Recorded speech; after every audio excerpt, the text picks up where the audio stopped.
And my quilt top is complete. Wait a minute. I think I missed something.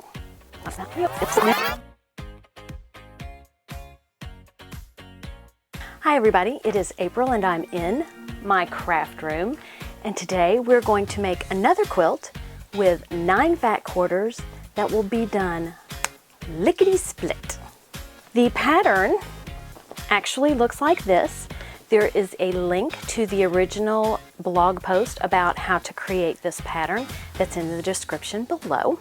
I'm using Creativ fabric. I got 2 fat quarter bundles from Walmart with 5 fat quarters each. And then I've also got some fat quarters left over from the previous projects that I'm going to mix in. So you only need 9 fat quarters, but you can use as many fat quarters as you like. The more fat quarters that you use, the more variety you will have in your pattern.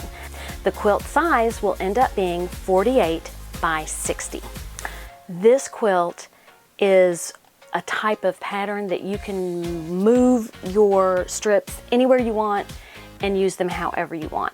The most important part to remember is 5 strips sewn horizontally will be the same height as 1 strip vertically.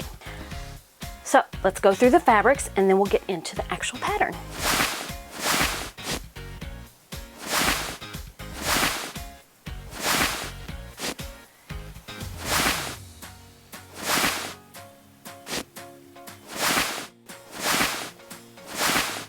So let's get started and cut some fabric.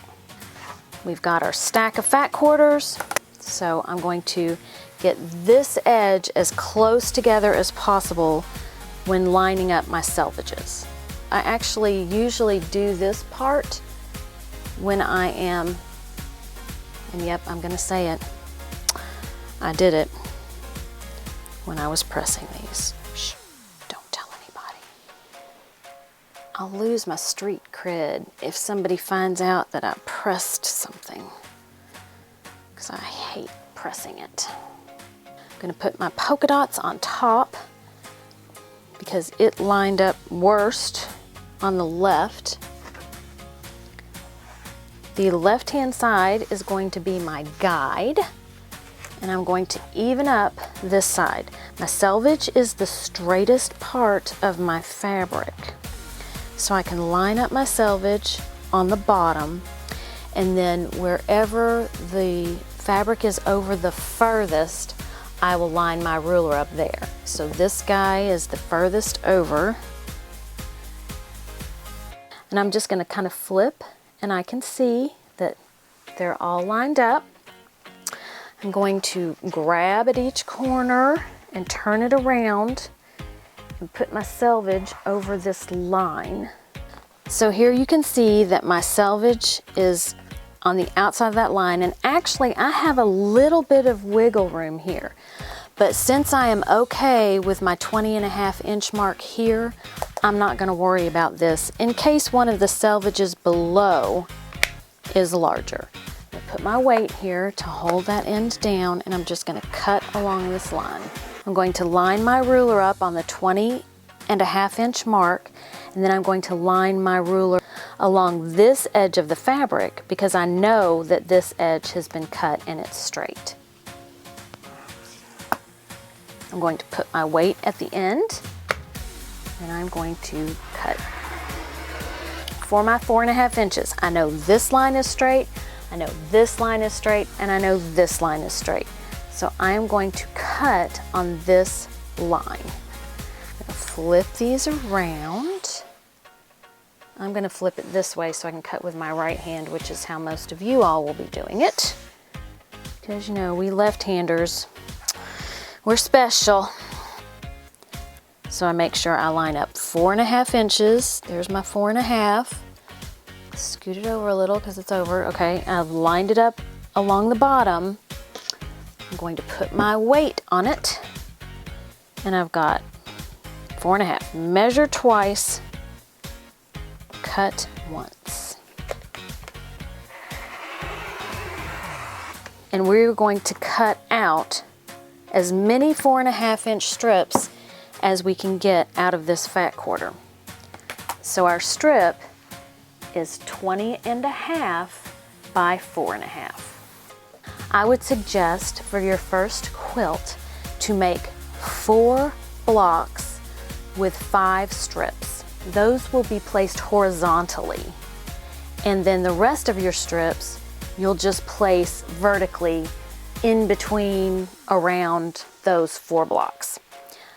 I have some directional fabric.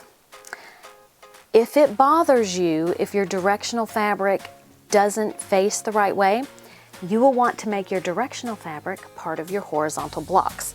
So you can just set all that fabric aside into one stack, and you know that you need to place it specifically so that when your block is done, it will all look, you know, the right way. I can't think of the word right now. I'll think of it. It'll come to me. So it will all look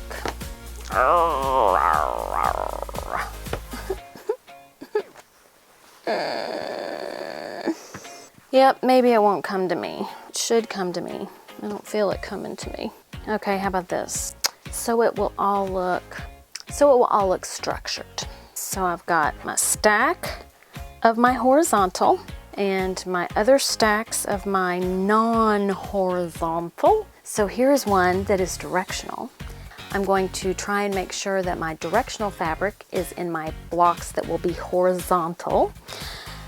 So I will mix them in with my non-directional fabric. So I will be making 4 blocks that look like this. So sew your 4 blocks together, and then we'll meet back at the design wall. If you struggle with decision making, then here is what I want you to do. I want you to take a piece of fabric and lay it down.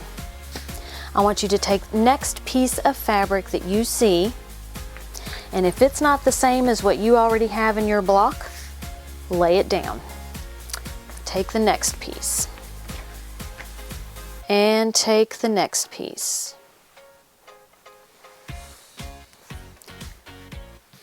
And take the next piece.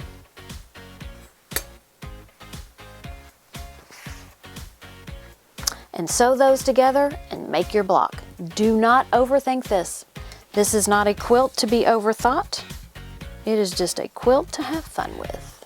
Once you've decided how your strips are going together, you are going to sew them, each strip, 1/4 inch. And you're going to sew 5 of them together to make one of your horizontal blocks. I've finished sewing my blocks, and now I have the blocks on my design wall. Be careful when you're doing your directional fabric. Sometimes it's gonna turn upside down. And I'm not that particular that I'm going to rip that out and resew it.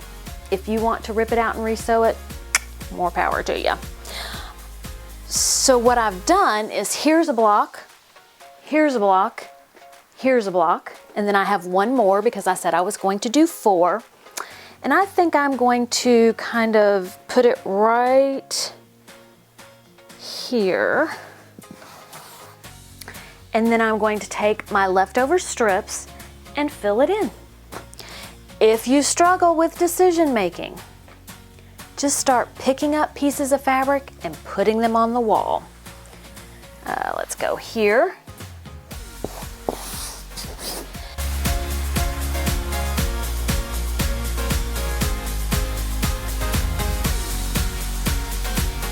That's it. I'm going to sew all this together and I will show you my finished product.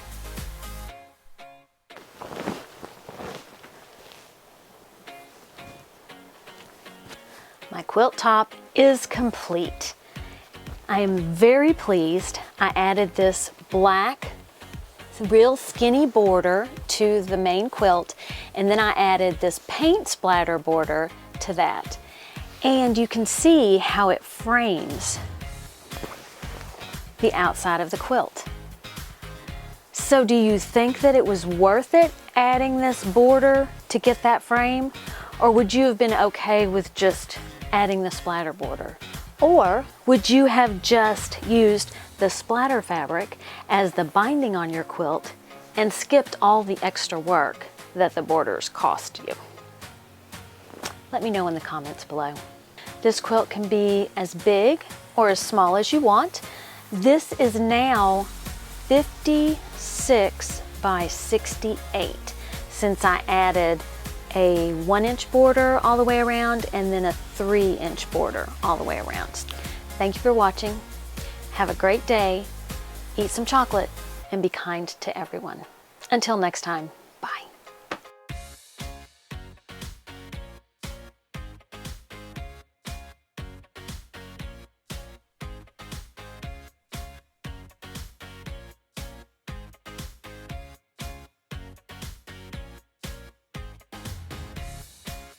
Nope.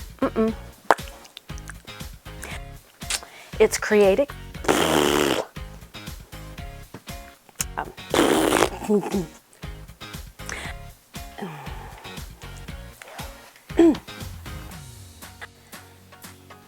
So let me put it this way. Let me do this over again. 3-yard quilt project. 3-yard quilt project. That is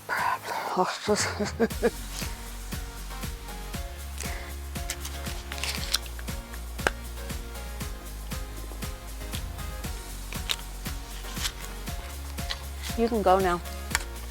I'm just gonna eat some chocolate. This is good.